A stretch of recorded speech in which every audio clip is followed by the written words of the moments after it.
Hi, in this video I'm going to be talking about the third chapter of the book Rich Dad Poor Dad, written by Robert Kiyosaki. And this chapter is called Mind Your Own Business. I really enjoyed this chapter, and it's something that I gained a lot of insights in, and it caused me to remember a personal experience that I've had with the concepts taught in this chapter. Robert dives deep into what an asset is, how an asset is something that puts money in your pocket, while a liability is something that takes money out of your pocket. And so in this chapter, he talks about how it's very common for people to mistake the difference between the two, to think that liabilities are assets and assets are liabilities. For instance, he mentioned how a lot of people fall into the bad habits of thinking that their house is their biggest asset or buying a car is an asset. But these things are all subject to change and can take downfalls based on what's happening in the outside world, right? And these assets can quickly become liabilities.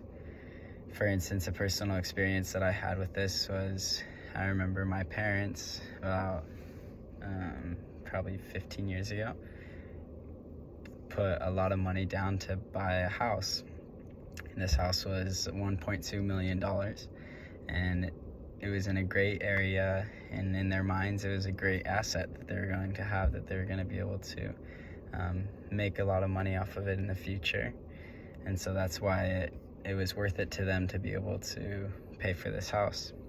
In their mind, they were thinking this house was an asset, like Robert talks about. But little did they know is that a year after buying this house, the market was going to crash.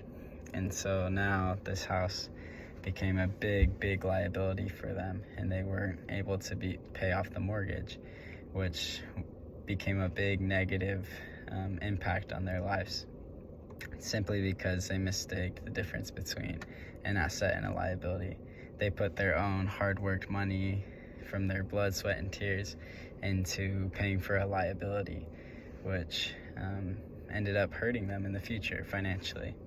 And so that's something that Robert talks about, is how anyone can build their asset column. For instance, anyone can start buying stock and can maybe start funding their own little business. He says we shouldn't quit our day jobs and try to start a business or whatever, but we should keep our day jobs and build our asset column. And so there's many ways that you can do that. You can, like I said, invest in stocks. You can invest in real estate. You can invest in startup businesses. You can invest in intellectual property, such as music or artwork. All these things to start building your assets. A quote that he has in there that I really like is that the rich focus on their assets while the poor focus on their income. And then the money that you generate from your assets is the money that you can use to then buy luxuries, such as a new car and these things.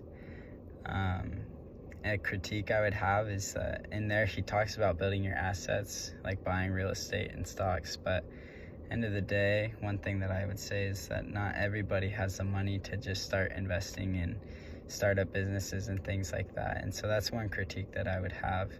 But overall, I really enjoyed this chapter, and it encourages me to think more long terms about taking control of the assets that I have and focusing on them.